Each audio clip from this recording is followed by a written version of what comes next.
Welcome to Caffeine and Concepts with Shilpi, the podcast where we deep dive into the realms of digital transformation, business strategy, and artificial intelligence. I'm Shilpi Sharma, your host and seasoned strategist in integrating cutting-edge technology and business processes. Each episode, we will explore innovative solutions and disruptive strategies that drive market leadership and business excellence. Whether you're a business leader, a strategist, or simply a tech enthusiast, join me as we dissect complex concepts and turn them into actionable insights that can propel your professional journey forward. Welcome to Caffeine and Concepts with Shilpi. I'm your host, Shilpi Sharma. Today we have the pleasure of having AakashShah, a Chief Product Officer with ICBL, with us. Akash has over 18 years of industry experience spanning management, strategy, and operations. And when Akash is not changing the landscape of the insurance industry, and other industries, he can be found at Orange Theory. He loves to travel. He is an avid reader, loves listening to podcasts, and is a big baseball fan as well. Welcome, Akash. Thank you. Thanks for having me today. Of course. All right, Akash, let's dive in. Akash, tell us a little bit about, first, before we dive into your actual experience, tell us a little bit about the insurance company business model. Okay. So that folks who are not familiar with how the insurance industry works can get an idea of what it used to look like and what the transformation that you brought into it, sure. What it entailed. Yeah, insurance is an interesting space. So this is my first crack at it. I've had full 3 years of experience in the insurance industry. Most of my background has been in banking. So, from a consumer perspective, regulatory perspective, there are a ton of similarities between banking and insurance. But insurance is a unique industry. So for you and I, we get insurance for when life happens. Mm-hmm. Something goes wrong, an accident, a death, a property, natural disaster, one of those things. So typically, or even health insurance, right? You get sick and you need it. So it's a very basic concept. You pay some money just in case something goes wrong. For an insurance company, they look at the entire revenue stream, the customer base in a very different way. Mm-hmm. So first, their job is to make sure that the number of dollars that they collect is more than the number of dollars that they're giving out when something goes wrong. Now, in some cases, you can't really guarantee that, because how do you predict when someone's going to get sick, how many accidents are going to happen? Yes, there's data associated with it, and there's a risk that you can do, but you have to cover yourself, even as an insurance company. So a typical insurance company will be split up into two businesses. It's going to be property and casualty, which is like your car insurance and your house insurance, or life and health, which is life insurance or health insurance. Mm-hmm. Now, the company I work for, they do both. Most insurance companies actually have insurers sitting behind them. Mm-hmm. They're called reinsurers.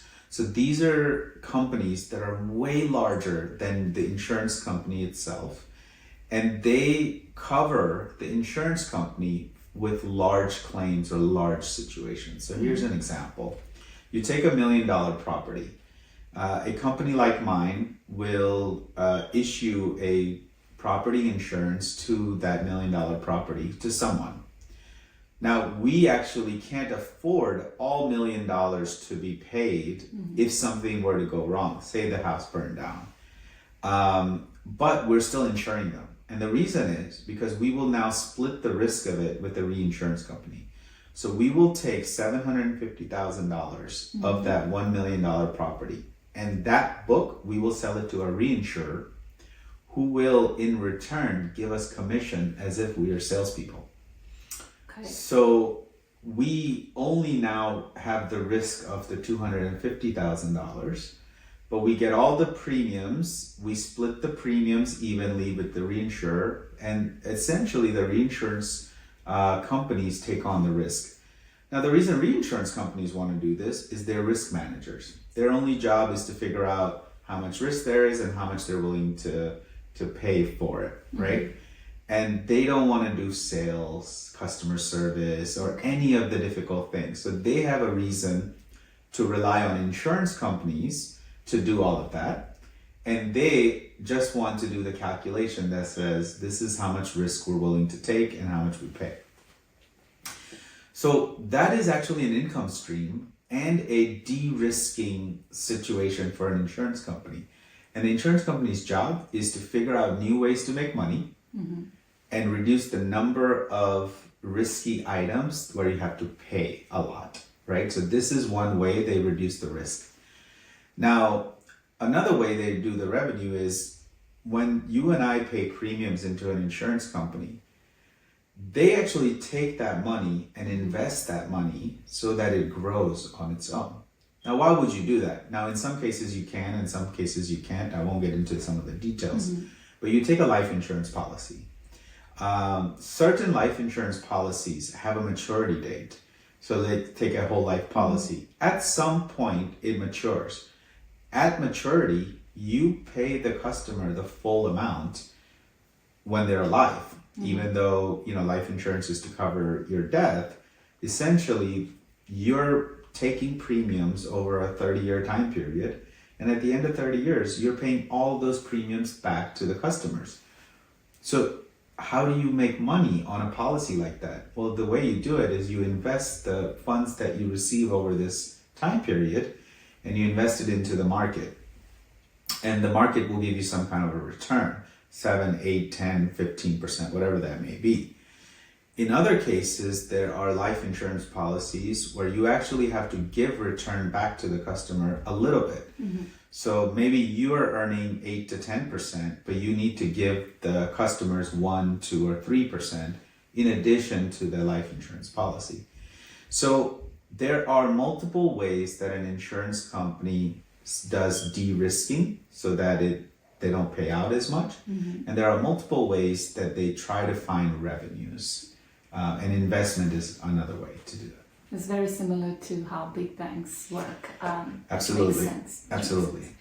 So ICBL, Yep. what were the challenges that they were dealing with 3 years ago, 4 years ago when you were brought in? And why were you, what specific things about you that they considered to bring you in?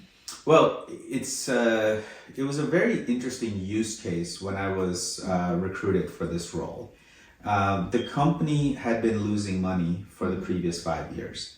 There were new shareholders, majority shareholders that took over from a different insurance company that owned this insurance company. So there was a conglomerate insurance company that was the owner before, but it's a publicly traded company. So the basics are you take the majority of the shares and you sell it to someone else, and now they're the majority shareholder. So that's how the transfer occurred. And the shareholder that took over this organization was based out of New York, and their goal was to turn it into a profitable business.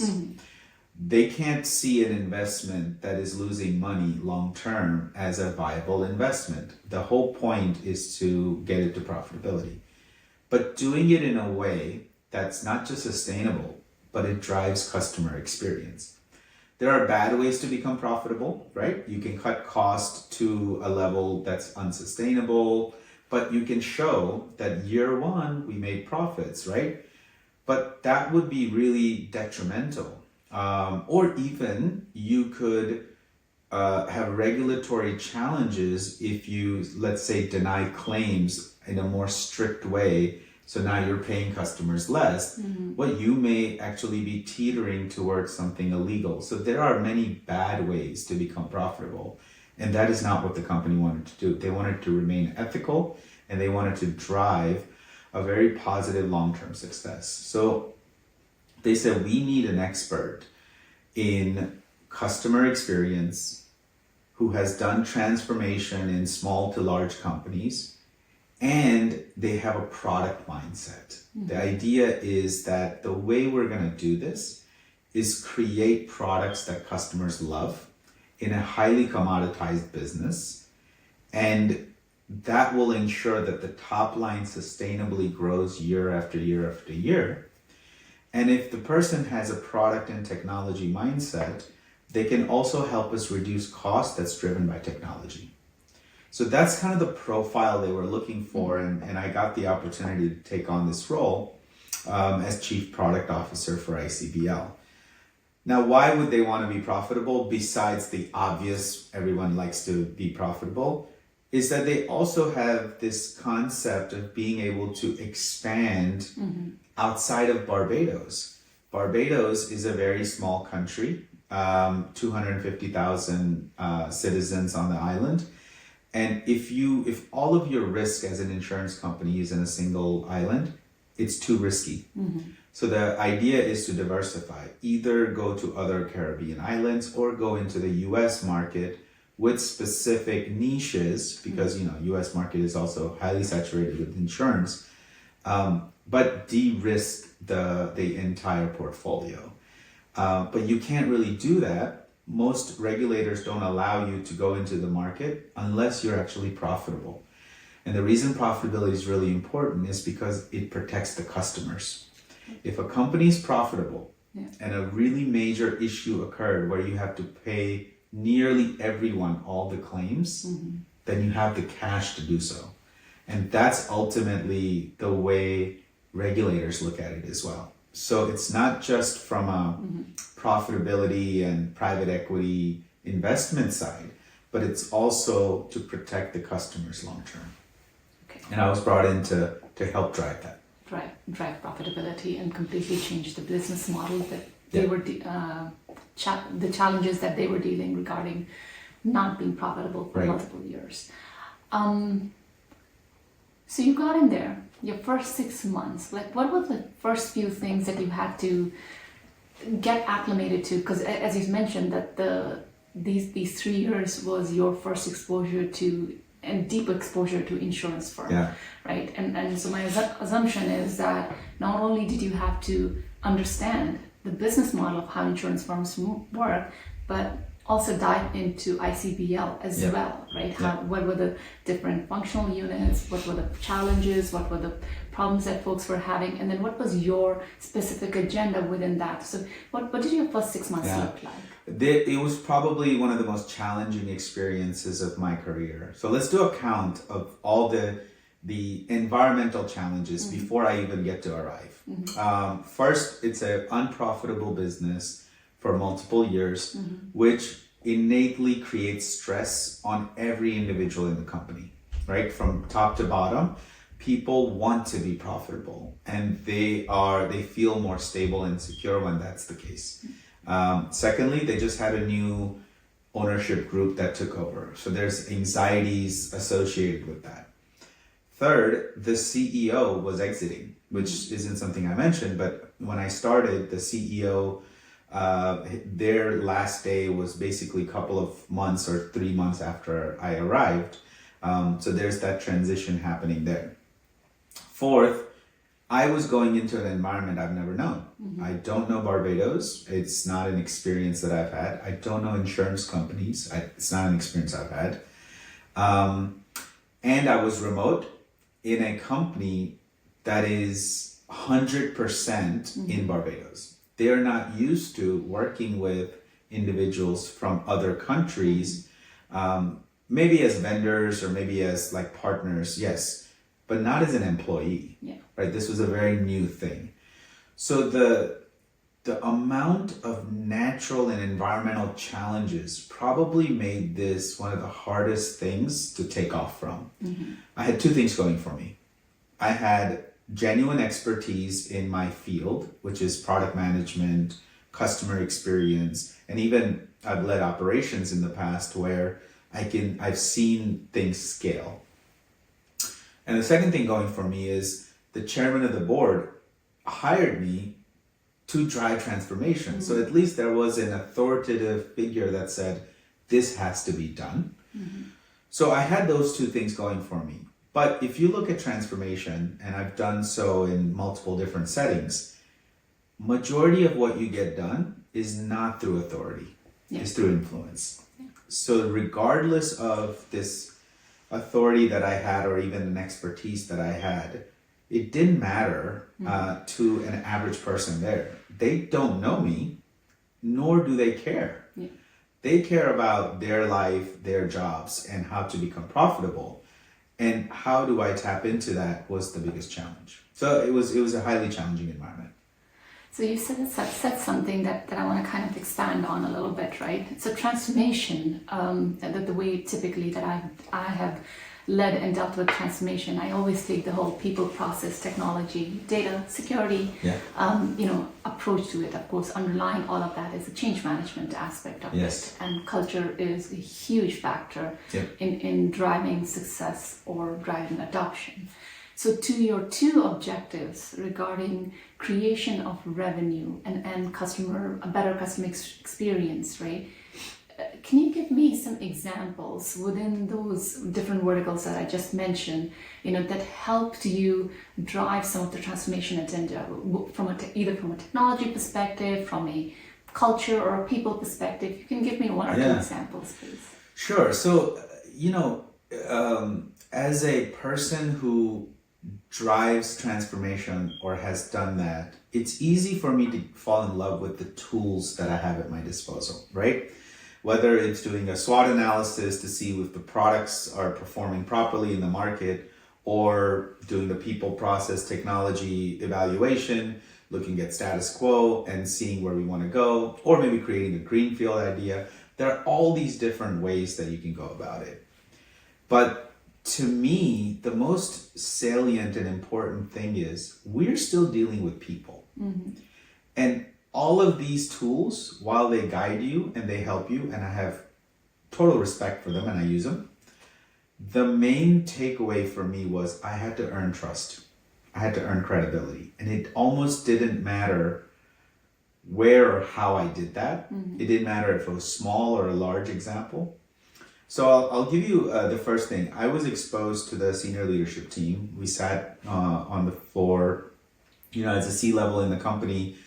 The very first day was an executive leadership meeting, and my job was to essentially listen. How are things going? Where, each department owner was telling us their pain points.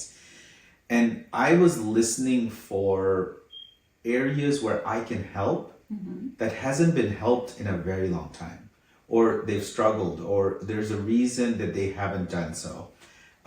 Because if I could do 2 or 3 things that fixes an area or a pain point, they will listen to me more. They will care for my opinion in return, right? So one of the things I actually learned about is they had a project for 7 years. They were not able to execute it. And the project is simply this. There was a renewal, at renewal, well, maybe it's not just renewal, but usually at renewal, you're expecting the customer to make the payments so that the policy goes active. Mm-hmm. Typically, there are a group of customers who forget to make a payment, made a payment, maybe had an error, or they didn't realize when the deadline was to make a payment. So they renew, but within 15 days they're supposed to make a payment, they forgot about it.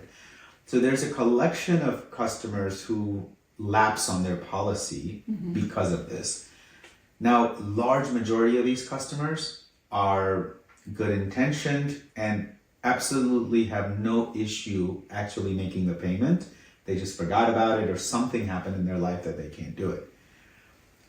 The insurance company's challenge is to get the customer informed before this happens, like reminders of sorts, or after this happened, quickly help them recover within some grace period. And we were having a really challenging time doing that because the processes were fully manual. So literally a person would have to get up every day, download a list of all the people whose payments were due last night. And if they didn't make the payment, they're considered lapsed. And you start to basically send them notification. You have to print it, send it out in the mail. Yeah. That process takes time, right? And someone's physically doing this. Yeah. They had an idea that this should be automated, which is obviously a great idea. 7-8 years ago, they said, let's just find a way to automate this. Why can't we automate it? And they had attempted multiple ways to get there.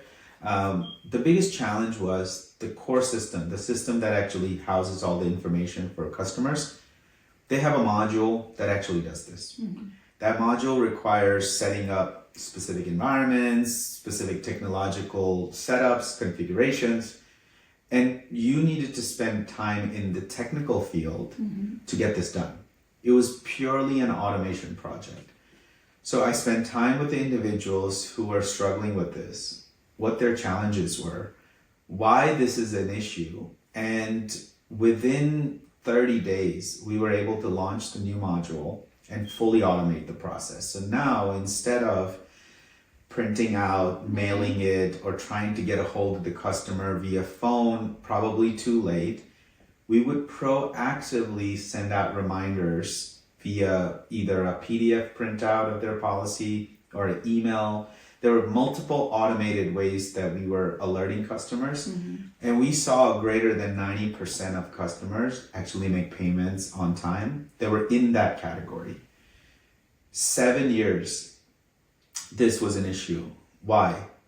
It wasn't as important to the senior leadership team because it was affecting one person, right? One person wakes up in the morning, prints out everything, does all this hard work, but that one person could be shifted back over to doing sales. Genuinely, a salesperson was doing a task of just collecting payments, and payments from people who have absolutely no issue making payments. So this was a huge deal for the ground level individuals and their managers, and we resolved it in 30 days. And it only took just sitting down with the technical experts who happened to be in my organization. So I had a seat of authority there, that one time where my authority helped. And it was a fantastic win for the tech team. It was a fantastic win for the individuals in the team. And it was an example that we used to earn credibility to do bigger transformation.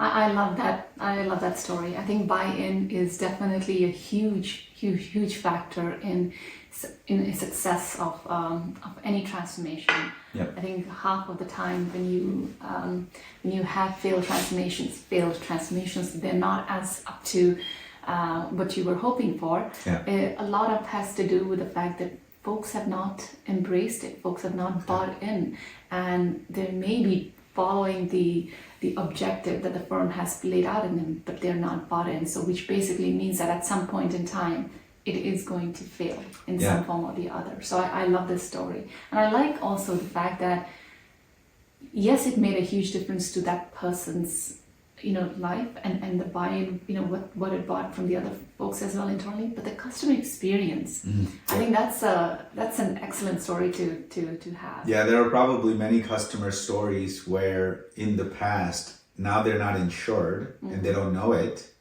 to now someone prevented my insurance from lapsing. That's a big deal, right? And the one thing I wanted to add was there was no analysis that I could have done that said this is the key to transformation. It was purely about credibility building, right? Earning trust. Earning trust is a big deal because even when someone says, I want X person to drive transformation, honestly, no one cares. Yeah. Genuinely, no one cares because they care about how can I make my job better? How can I make it easier for the customers I deal with, right? What makes my individual environment better? And is someone around that's going to help me? Or they're just going to give me a bunch of extra things to do, which is already in a environment that needs transformation. People are typically overworked. Yeah. Your highest talent people are overworked. Your low performers usually find good ways to hide. And they might be low performer for temporary reasons. We don't know. So, and you attrite a lot, right? You lose a lot of people. So it's not an environment where you can come in and go, let me add more things to your plate. Yeah. That doesn't work. It doesn't matter what your authority level is. So to me, it's really about earning trust through improvement of their individual life. That's when you don't have to say the word transformation. You can say, let's now work towards a profitable business. I love that. I love it. So, gosh, this was I guess, a catalyst, in getting a bigger, I guess, footprint, or I guess bigger influence within the firm. So, what are some of the other things that you ended up doing after this milestone was covered? Well, so my mandate was actually complex because this concept of a product officer didn't really exist in an insurance company. So one challenge I had was to convince a group of senior leaders, what is a product officer? Like, what does product mean in a context of an insurance company? And then the second thing I needed to convince was that the technology that we're using today can be better and cheaper. So typically the idea is, if you want to upgrade technology, it costs money. Well, we're overspending on technology, so we're not going to keep upgrading because upgrades cost money. Here's a simple example. We were paying, let's say, $28 for a technology, and I'm using these figures to keep confidential information. But if we're spending $28 on a single technology, and your budget was only $20, so you're already spending $8 over your budget. You can't go to a senior leader and say, can you please approve $30 more? Because what I'm going to do with the $30 more is give you the newest version of that technology. And in 10 years, you're going to start to see savings. Yeah. That's not going to work. Yeah. There's no room for doing that in a publicly traded company. So I had two challenges: convince people that product has some value and meaning, and that the tech space can be improved. The tech space I'll talk about real quickly. When I started interviewing individuals, wondering what's their opinion of the technology team, the technologies that we have available to do your jobs, or even for the customer, there were a few things that were salient across all departments. One, it's a black box. We have no idea what's going on in the tech team. We typically don't hear back when we have problems. Sometimes they were reduced to very simple things like, my laptop's broken, no one actually calls me for 3 days, right? It's very, but it's such an example that says they don't trust the tech team. Yeah. So there was this trust issue that was going on. Secondly, from the senior team, they were saying it's too expensive. Yeah. We're spending so much money on technology, and every year the board says you need to cut it in half, which is a daunting task. Yeah. When the technology is, in their opinion, all needed. And then the third one was, we have old technology. So you have a tech team you don't trust, you have old technology, and it costs too much money. This was a challenge on the tech side. So the first thing I did was, let's just figure out where we're spending the money. Where is this overspending going on? So we started collecting information from different leaders on what technologies are we spending money on, trying to do line item by line item. Well, here's what we discovered. Over the years, because of the performance of the tech team, or maybe the break of trust or whatever, nearly half of all technology was purchased and managed by non-tech teams. So we had 186 technology solutions at ICBL. 86 of them lived with someone else. Some compliance manager owned something, a COO owned something, marketing person owned something. And then the tech team practically were just an infrastructure team. So the only thing that they really oversaw was core systems, maybe the internet, some security apparatus, that's it.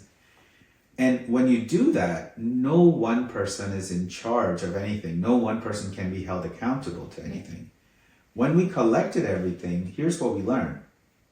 We spend $8.50 for every $100 we make on technology. So $8.50 goes just towards technology maintenance. This is not upgrades, right? Remember, this is not like new beautification of something or new systems. No, this is just to maintain your day-to-day.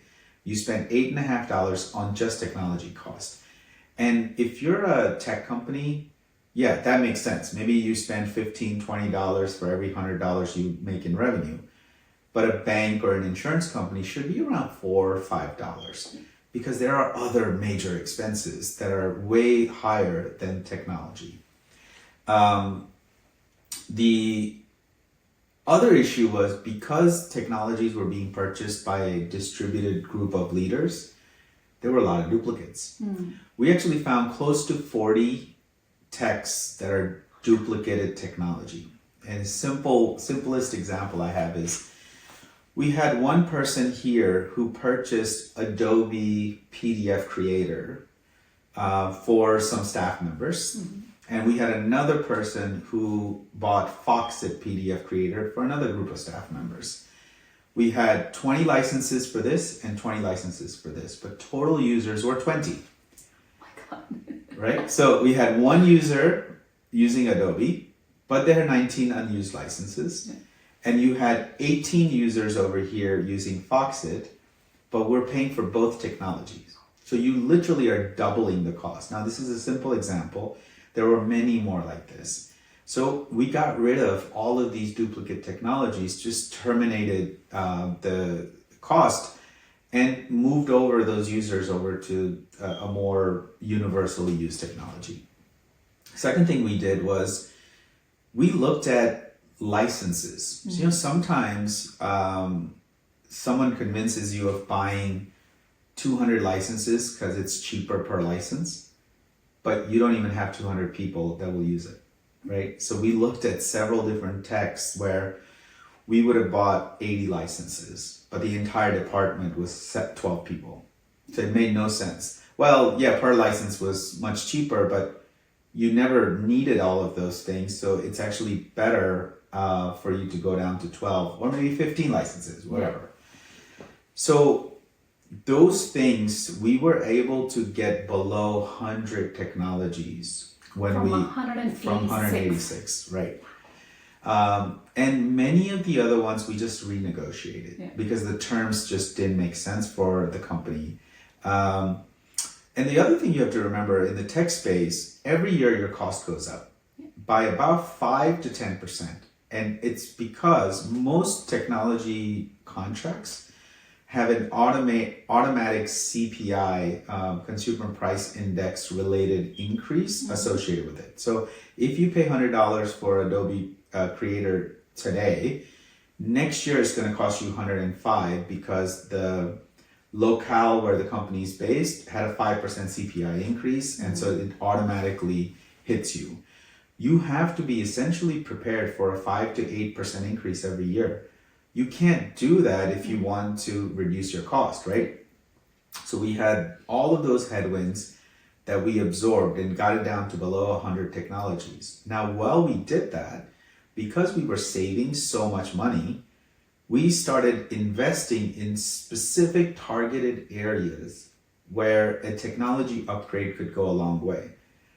One of the biggest way we did this was completely launched a new website for the company. Now, typically a website may not make much sense, but on a consumer business, website is your number one way to attract business. If you can't tell when you go to icbl.com that it's an insurance company, you're typically not going to get people requesting quotes, requesting more business, or even finding us credible. The website was quite old. It didn't necessarily have description of all the products we sold. We couldn't actually do quoting for all the products. So we launched brand new website, brand new quoting engine, and created a new channel for revenue. The broker model, the phone calls, yes, that continues to happen. But now if someone wants to shop, they can actually go online and do so. Secondly, we launched a brand new portal. So we basically said, hey, making a payment, you don't have to call us. You don't have to come in to our branch to make a payment. You can go online. You can trust it. Portal existed, but it wasn't easy to navigate it. So now you can look at your policies, you can download your policy document, you can make changes to your policies and make a payment. We changed the game where day-to-day management of your account is fully online. Now we did that without increasing tech cost because we just shed so much money from getting rid of useless technology, let's call it. We could reinvest some of it and the bottom line still is maintained. At the end of the transformation, we were spending $4.50 on this brand new upgraded technology stack. Now we're offering customers things that they were never seeing. We also upgraded many technologies internally. So individual workers were finding better ways to manage their pipeline. We launched a new CRM.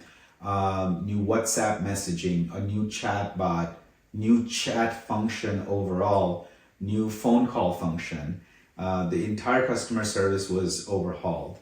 The sales teams received a full sales management portal to do all their life and health insurance policies, which didn't exist before.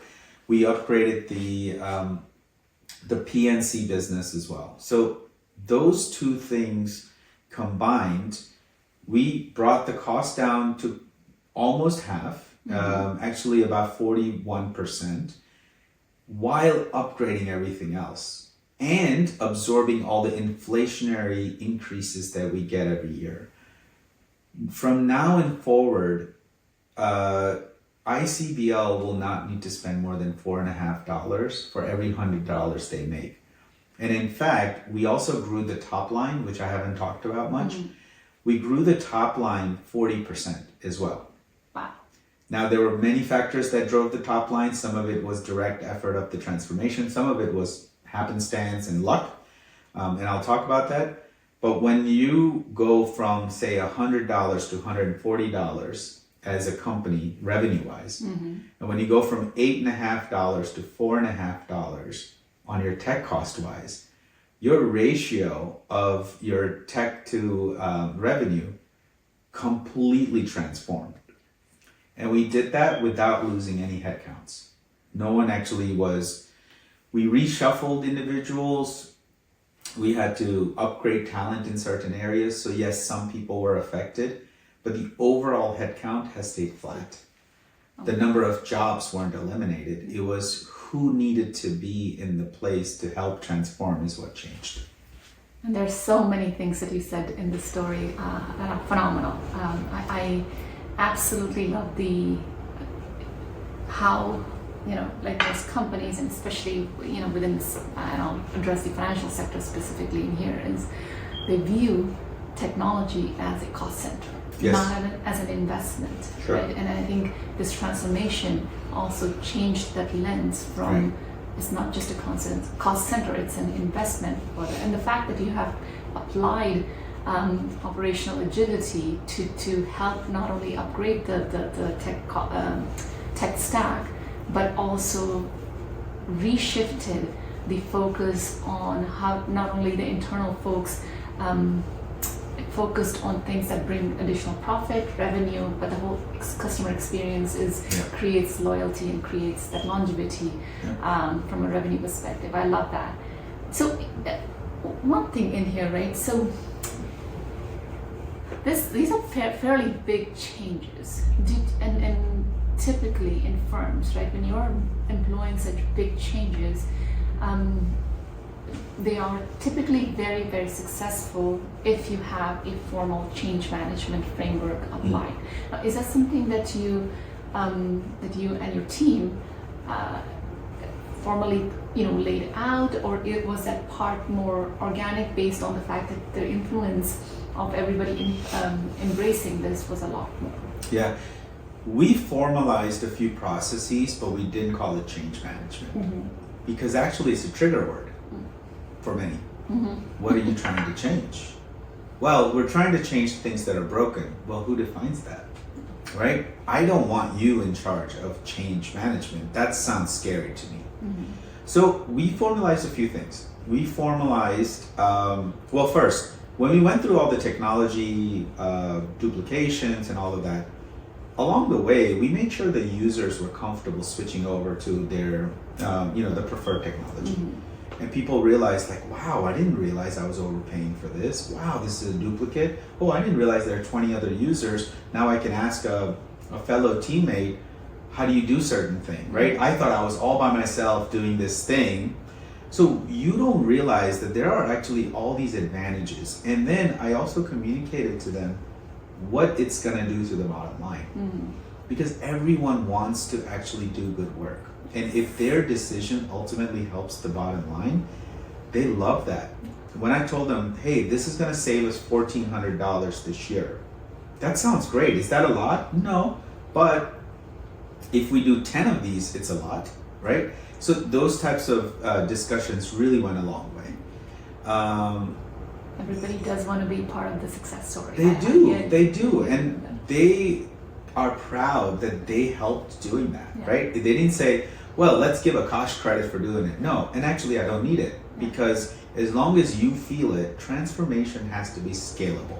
And it can't be scaled through an individual. It has to be scaled as a cultural change. So back to the change management question. We formalized the technology project pipeline or the software development lifecycle. We kind of formalized that process because the biggest change from a non-tech person's perspective, any business owner, was tech team's not doing anything for us. So we formalized it into sprints. We had a very specific process on intake of every project. We formalized how we prioritize it. We were very transparent about the priorities. And when there was a conflict where CFO, let's say, versus the COO, they both want the same project and it affects the same resource pool, we actually brought them to the table and said, let's discuss. Which one do you both think is more important than the other? Yes, they're both number one, but there's only one person that can do these two things. So when we formalized that process, that actually was our change management because we fixed what they thought was broken, which is this black box of requests that go in. Now you're not getting complaints about my laptop's not fixed fast enough because there's a process for that. There's an individual that you can go to for that. And there's a time frame associated with each emergency. If it's a super emergency, it's a 30-minute response, right? Like the service level agreements. So we essentially became a service hub for the organization. And we stopped looking at staff members as possibly nuisance because they're just adding more to us while we're already busy, to thinking of them as customers. They're our internal customers. That was actually a change that allowed us to make these massive shifts in tech stack without a lot of pushback. And as we're investing new things, who's going to say no to a new beautified website? A salesperson loves that. Because now you're getting quotes and you can sell things, right? Or who's going to say no to a great portal where you can make payments? Because the person collecting payments every single day would love to have that assistance, right? Okay, now instead of 100 people, I only have to collect from 80 people, whatever that number may be. So we did formalize some processes, but we didn't call it change management. We just said every time we're going to make a change, it's going to have an equal improvement in their life, so that it doesn't feel like a change that's negative. It feels like a change that's positive. There is one direct thing I'll say about change management though. We needed to have more patience through this process, because in some areas where maybe it wasn't as easily accepted, we did struggle. The transformation of, let's say, these 186 technologies that I mentioned, there were certain specific functions they were later adopters. Even though it was so obvious that they should do this, it's because we didn't do a good job of realizing that even if it's good change, it's hard. Change is hard. Even if it's good for you, it's hard. You know, ask anyone. I just recently got married, as an example. it's a hard change for both of us, right? We're merging our lives together. We're very happy we got married. It's a very positive change, but it's hard nonetheless. So I would say, directly to your question, we formalized things that added value to them. We didn't call it change management, but we also learned that patience is one of the keys to driving long-term change. Perfect. So in this transformation story, I have gotten the changes that you had around the people vertical, around the process vertical, around change and culture, around technology. To sum that all up, I want to ask you the question around data, right? Yeah. What were some of the concrete numbers from an overall perspective, right? From 3 years ago to today, like what were the concrete data points that you would like to share with the audience? Yeah, and I'll share what I can without breaking any confidentiality, of course, but it's simple. When I started, we were making $100 in revenue, and we were spending $105. So we were losing $5 for every $100 we were making.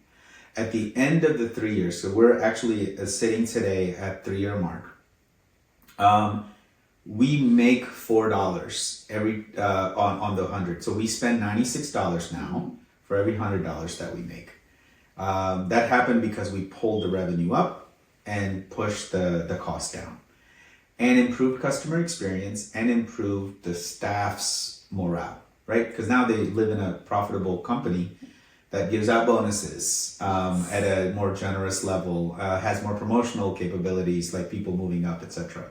And now we also upgraded talent along the way because we needed to do so. There's more trust and reliability of each other. So there's a lot of important takeaways from this. The other thing is we went from spending $8.50 on technology to $4.50 permanently.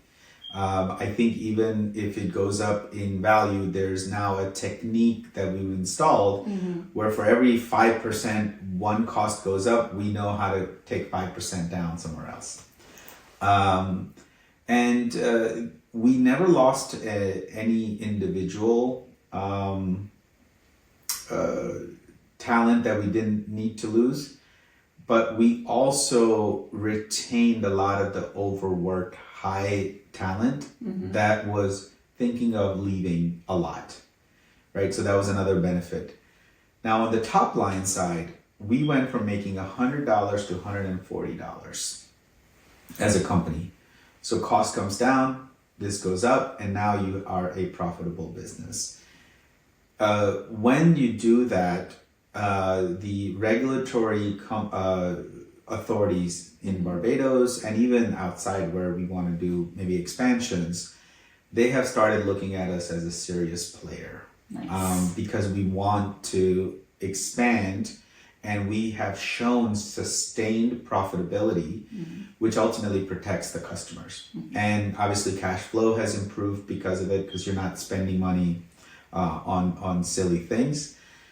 Not all of that 40% increase in revenue is associated to the work that I did directly. Some of it was, well, pandemic occurred, prices had to be increased across insurance industry. So when price goes up and there's no one else that's offering you lower price, you're still retaining those customers, but now they're all paying a little bit more. This is not a good story for insurance-wide and actually worldwide. It's not a Barbados thing. It's literally in the US. If you're an individual who has insurance, look at your bill. It has gone up. Yes. And fortunately, that's the case. So some of it is associated with that. But about 17 of the $40 that we increased was directly associated with the transformation that we've led. That's because we opened up new digital channels for sales. Each area was more efficient, so you can sell more, you can repurpose people into selling instead of doing, playing defense, they can play offense, if you will. And we actually, which I did mention earlier, we launched a new life insurance product that far exceeded any of our expectations. And so that drove a huge chunk of that revenue that on the top line. So yeah, it was sounds like a great story. Sounds like a right. great and very impactful story. I'm going to shift gears just a little bit in here, Akash. Yeah. So this has a very happy ending and a start of a new story for ICBL. Yeah. Right. What has your personal leadership journey looked like, and what are some of the things that you have taken away from the last 3 years that you would like to not only leverage and expand in your next endeavor, but things that you have also learned that you did not, that you would do differently now than you did before? So now I've led transformation in a large cap company, a mid cap company, and I would consider this a small business relative to others. So I've seen it in like 3 different settings now, and each has had a new takeaway. But the takeaway here is, in a small business, some of the things are universal. So first, listen more, be patient. These things are universally important. And I learned that in times when I didn't listen and I was just pushing forward with something that I thought was so obvious, was not a good idea. Because it didn't matter that I thought it was a good idea. It mattered that the recipient felt it was a good idea, right? So when I lost patience and I said, look, we've waited long enough, let's just push this forward, we have a deadline. Losing perspective on the long term is a mistake that you can make and kill your entire transformation effort. So one of the lessons is, regardless of the size of the company, size of the transformation, listening and exercising patience is important. Mm-hmm. Something I actually learned uniquely with this is culture. You cannot force your culture onto the organization. You have to blend in with the culture of the organization. So if you're used to moving 100 miles an hour, but if the organization is comfortable at 60 miles an hour, you can't go 100 miles. You have to go 60. If you're used to complex document, very data-driven discussions, and the company is more based on intuition and emotion and customer stories, you have to switch the way you talk the language. Mm-hmm. If you're used to writing documents and like thesis and details, and there are companies that do that, to high-level bullets on a PowerPoint slide, you must do that. So the unique experience, the unique lesson that I learned is that you cannot impart your culture onto this organization. If you want to be the change, you have to be like sugar and water. Mm-hmm. You have to blend into the culture and slowly, where it makes sense, to upgrade the way they may be thinking. And the other universal thing is, and this is so important, especially when you've succeeded as an individual in so many areas, there's a bit of an arrogance that sets in that says, mm-hmm. I've done this, mm-hmm. I know what it's right, let's just follow my direction. Mm-hmm. And it makes you condescending potentially, and you don't even realize it, mm-hmm. right? The part of listening that's important is actually hearing and comprehending and changing the way you think things should be. You can't always be right. Now, we master our craft so that we're right most of the time, mm-hmm. because we don't have the runway to take so many risks and fail. Yeah, many tech companies talk about it, right? Fail, disrupt, etc. They're not saying fail all the time, though. Yeah. That's what we interpret, because failure is not celebrated. So companies have these cultures that says, we'll celebrate failures as long as you learn lessons from it and you then succeed later, right? If you're driving a transformation, there's a very short runway for failure. So what happens is we start looking inwards and we start thinking of ourselves as we have to be right all the time. And as long as we're right all the time, it's going to be fine. Mm-hmm. Part of being right is actually knowing when you don't know something, or you're not right, or it's not right for them. And so listening, changing your perspective, being open to disconfirming your biases is a really critical part of transformation. So I would say forcing your culture and thinking you're always right are the two unique lessons I've learned in this transformation. I like that a lot. You're right on the people and culture being the basis of any and adoption and success. My last question to you, Akash. There is so much change and so many disruptions at a macro level everywhere. Yeah. And with how closely businesses, are interdependent. We've seen that with the pandemic. How pandemic impacted the entire global economy. Absolutely. The things that we are seeing in the U.S. with the new changes in the government coming up. That's a huge change. It's going to impact, of course, not just the U.S. Economic policies, but global economy as well, right? So, and keeping your transformation hat with and the disruptions, both in technology and the economic aspects of things, what would you advise other C-level leaders to be aware of? And not just C-level, I think leadership in general. What would you advise, and what would be one thing that you would say that they should adopt, embrace, or lead? Yeah. So I've had great mentors in my life, and that's a very lucky thing. Not everyone's lucky enough to have phenomenal mentors who not only care, but are so brilliant in their field that caring isn't all they do for you, right? Just sometimes there's a lot of gold that comes out of very mundane conversations.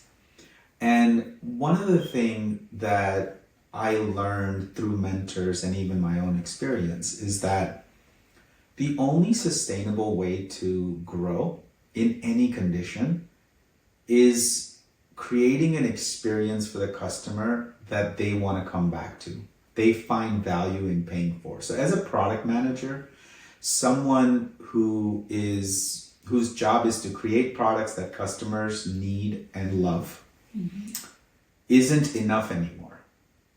It's also that they're willing to pay for it, right? The point isn't just to have a Ritz-Carlton experience no matter where you go. The point is are people willing to pay the Ritz-Carlton prices for that experience? And that is an important way to sustain growth.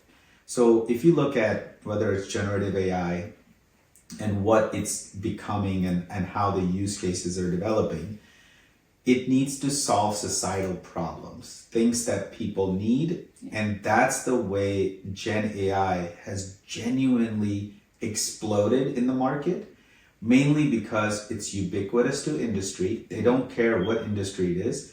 Literally, there's people working on cancer elimination and working on basic, email writing, right? Gen AI is solving all of this stuff.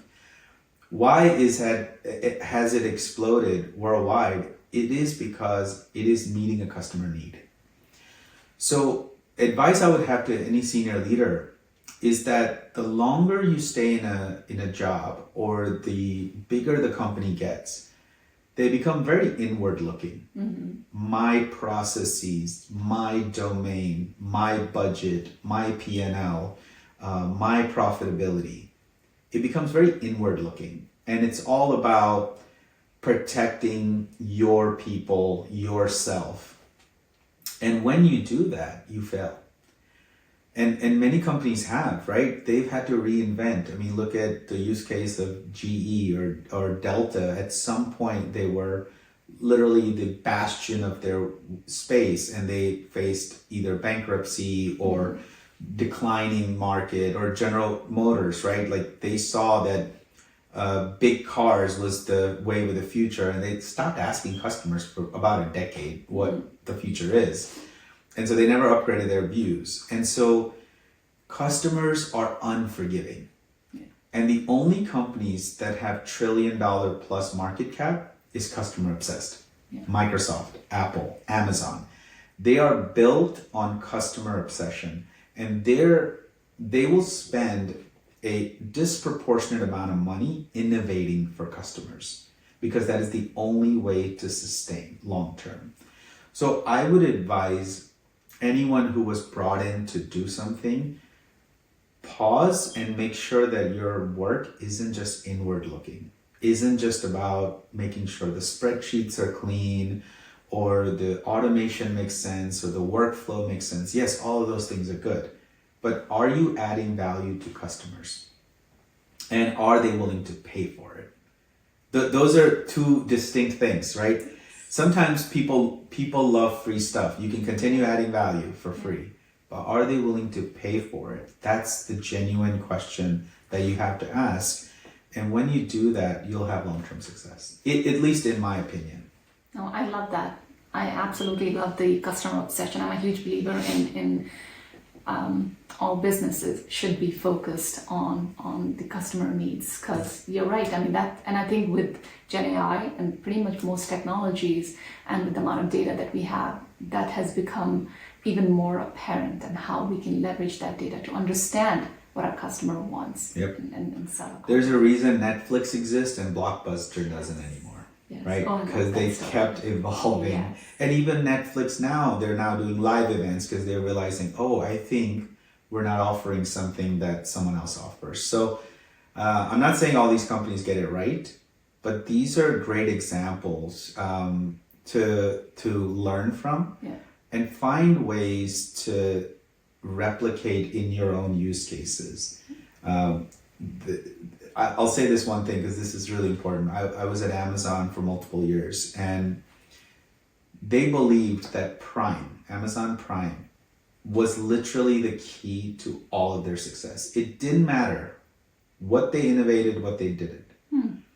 Because Amazon Prime is the most valuable product people buy, according to Amazon. And the way they know it is because they keep adding new things that your same dollar value gets every year. And they changed the way we thought about things. So it was not too distant future, less than 10 years ago, where getting a product in 2 days seemed impossible. You order online, you only order online if you have time to wait 2 weeks. Yeah. You order a credit card, oh, it's going to take 5 to 7 days to get to you. But they changed the way every consumer now expects 2-day shipping.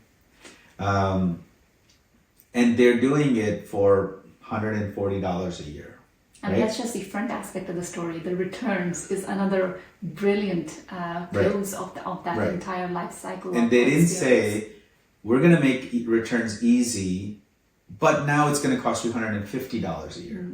That's not what they've done, right? They keep adding value to the money that you're already spending. Then the more ingrained and more deep you are in their ecosystem, now they can say, hey, look, we're thinking about raising prices.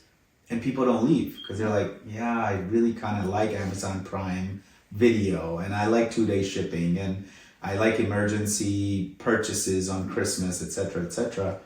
So I think the innovation in that space is really important, and they knew that Prime was the key innovation for them, and they're using it to do everything, whether it's Alexa or their medical business, etc. And they're doing it at a very large scale. So it's a great sort of case study in what a senior executive can take away from this and say, I must innovate, and I must innovate for customers. That's the ultimate trick. I love that story. Perfect. Thank you so much. This was an excellent discussion. Our viewers are going to be sending in questions, and I will definitely forward them, and Akash will follow up potentially with a blog or a post at a later time. Thank you, Akash. Thanks, Shilpi, for having me. Appreciate it. All right.